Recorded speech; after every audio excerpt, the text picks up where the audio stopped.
I think if I hear you call me Becky one more time, six-pack, I'm gonna pop your tops. All six of them. Who are you?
Hey, this is Matt once again. Welcome back to another review. This is another request from Max. Again, I apologize for being sick, trying to get better. Slowly on the upkeep on that, so to speak. If people want to request pretty much anything, whether it be a review, re-review, movie topic in general, reaction, pretty much any type of video, you can request it either sending it directly to my PayPal or joining my Patreon. Both links are down below in the info box. If not, no worries, but if so, thank you so much. I'll try to get to it as soon as I can. But the review for today is The Night Before. Now, The Night Before, I might have seen once before. I can't remember. It's a film from a director that I haven't seen much of his work, but I believe he did Warm Bodies. He did another film with Joseph Gordon-Levitt and Seth Rogen called 50-50. And this is a movie that takes place on Christmas. It stars Joseph Gordon-Levitt, Seth Rogen, and Anthony Mackie. And I thought the three of them did a good job in this film. And the movie takes place on Christmas. Joseph Gordon-Levitt is a character where when he was young, his parents passed away around Christmas time. And so his friends Seth Rogen and Anthony Mackie. Seth Rogen, he's been in a bunch of stuff. From Neighbors, The Interview, Superbad, plenty of films you've seen him in. Anthony Mackie, he's most well known as Falcon in the Marvel films, in particular the Captain America movies. And him and Seth Rogen decide, hey, we're going to take our friend Joseph Gordon-Levitt every night on Christmas Eve. We're going to go out and have fun. Go out on the town. And this was a ritual that happened year after year after year. Then we jump to a point where it's going to be the last year that happens. And the three are sort of on their separate journeys. Seth Rogen's character, his wife has a baby, and he's a bit unsure about having the baby. He's a bit scared about having the baby. Anthony Mackie is a successful football player, but you come to find out that's mainly because of steroids. And Joseph Gordon-Levitt, he's stuck in a rut. He had this girl that he liked. Things didn't work out, even though you could tell they still liked each other. And again, he's sort of stuck in life, doesn't know what to do next. So this showcases the last night that they go out. And I will say the positives of this film. I thought the three worked well together. I liked all three. Seth Rogen has grown on me throughout the years as a comedic actor. Anthony Mackie I've always enjoyed, whether it be in the Marvel films or others. It was interesting to see Anthony Mackie put his toe in the comedy. I thought he did it pretty decent. And Joseph Gordon-Levitt, he's another guy I always thought was a good actor ever since I first saw him in this film called Brick, which I know is directed by Rian Johnson, but I actually do still think that's a good movie, Brick. Even, the sun shines on a dog's ass once in a while.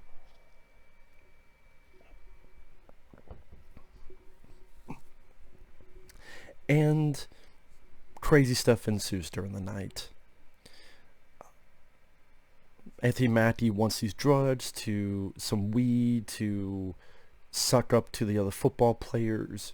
And each time he gets it stolen by the same woman who's supposedly a fan. Seth Rogen's wife gives him drugs. I want you. Hey, you've been a rock on my shoulder. Have fun. Go ape shit with these drugs. And he does. And Seth Rogen gets into these hallucinations. Some of the funnier parts of the movie, honestly, where he's so high on drugs, he records this crazy video messages on, fuck you, baby, fuck you chubby little arms, fuck you, Or later on, he's in a church, and he starts hallucinating this baby look at him, and he's like, he sees the baby go, fuck you. And Seth Rogen's looking at him going, he's fucked with me. See that baby? He's fucked with me. I did think that was some of the funnier parts of the movie. Or there's a moment where he's talking what he thinks is a person, but we realize he's talking to these statues, these Christmas decorations, and he doesn't realize what he's doing. Not all the jokes, not all the attempts at humor work. The movie does go into the supernatural, which I honestly don't think it needed to. Because you have this character played by Michael Shannon, and he does to one he talks about their past, to one he talks about their present, to another he talks about their future, but he's also a drug dealer known as Mr. Green. And then there's this party that they could never get into, this club they could never find all these years, and they finally do. And then when they do, they find out that Michael Shannon is actually the owner of that party, of that club. But then we find out he's got fucking angel wings, and the movie begins and ends with Tracy Morgan and Santa and elves. I'm like, did we really need this shit? Plus, I kind of saw that done better in Harold and Kumar, their Christmas movie, which that also went into, Santa is real. And even that film, I'm like, I'm not sure about that, but I would say that worked a bit better than here. But maybe in Harold Kumar, I could deal with it because the other movies are not in that realm at all. I mean, the first Harold Kumar, they're riding a fucking cheetah, whatever the hell. So, from the first film, it's not in the realm of reality. Here, I think it would have worked better, more successful, if it was completely centered on, I don't know if reality is the right word, but that was the parts that worked the best, is like when they're at Anthony Mackie's mom, and so, I don't want to go up there, she doesn't know I'm here, and Joseph Gordon-Levitt tells Anthony Mackie, I know why you don't want to go up. You don't want to go upstairs because you don't want to get your ass kicked at GoldenEye. Oh yeah? And then they go upstairs and they play GoldenEye on Nintendo 64. And it's the three of them when they interact with each other, and especially when you get into the heartfelt stuff. I think that's what works the best. The fantastical stuff of Michael Shannon's drug dealer and what he's doing, and the very, very end where Tracy Morgan's a Santa and he's been telling the whole story. Nah, didn't care for it. But comedy-wise, the stuff with Seth Rogen I thought was the funnier bits of the movie. Miley Cyrus has a cameo because the song Wrecking Ball gets mentioned, and Joseph Gordon-Levitt's ex-girlfriend really likes that song, and so there's this party and Miley Cyrus sings it.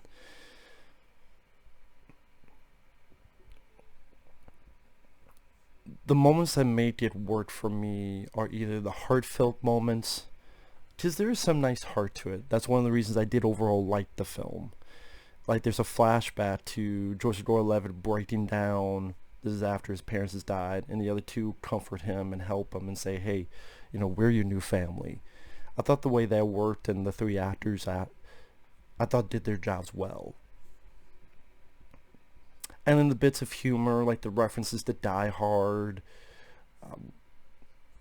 For example, I should mention near the first act of the film, some of them actually play on the big piano from the film Big with Tom Hanks. They play on that piano. And then later on, when they're singing to a baby, they sing the song from Die Hard, the Christmas in Hollis. Remember when the limo driver picked up John McClane and they're driving to the Nakatomi building and you have that song playing?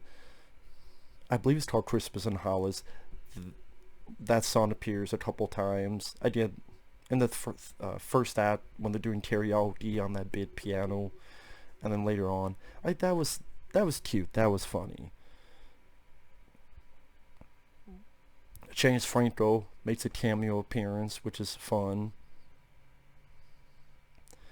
So, again, overall, I would say I do think the film is at least a time waster because I do like the three actors. I thought they worked well together. I bought their friendship with each other.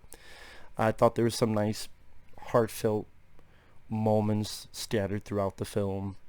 I would have actually appreciated more of that. And the movie's okay on the humor, but I didn't laugh out loud a tremendous amount of times. The girl who plays the fan of Anthony Mackie, who kept stealing his drugs, and she was doing all this because she hates Christmas. That character I didn't care for at all, one way or another. I didn't love the hater. I didn't hate the lover. I just didn't give a shit about her character at all. She did nothing for me. I would say the stuff between Joseph Gordon-Levitt and his ex-girlfriend, it was okay, but wasn't the most interesting parts of the movie story-wise. I would say when the three of them were together and their story, I thought worked out the best. And I would have centered completely on them, and in fact, I would rather have had more of the movie be the three of them together, because there's moments where they split up with each other. And honestly, like the stuff with Seth Rogen doing his stuff, I think would have been even funnier if the other two were there. Like if he was in the church and he thought this baby was saying stuff to him, I thought it would have been funnier if Joseph Gordon-Levitt and Anthony Mackie were there, and the reaction was like, "What the hell is he doing? Like, what's his problem?" Or if you developed maybe a more interesting character that stole Anthony Mackie's weed, and maybe Seth Rogen and Joseph Gordon-Levitt try to help, but then something happens, whether some slapstick shenanigans or some other stuff happens, so they fall behind, but then Anthony Mackie gets the weed or doesn't get the weed. Again, what I'm getting as something as simple as the three of them in Anthony Mackie's old room and the two of them playing GoldenEye. That's one of the scenes that stand out the most, because I think the three of them worked well together, and I think the movie should have been even more. It was decently centered on the three, but I think it should have been one of those films where most of the running time was the three of them together. And forget about the fucking Michael Shannon, who's find out is this fucking angel, and the goddamn Tracy Morgan as fucking Santa Claus, and elves and shit. At the end, like, that's shit I don't think you fucking needed, in my opinion. That one seemed cringy and goofy, like too goofy, too fucking silly. Again, in my opinion. But like I said, I do think it's worth a watch because of the three leads. I thought the three leads did a good job. So with that said, thanks for watching. Take care. We will see you guys later. Bye bye.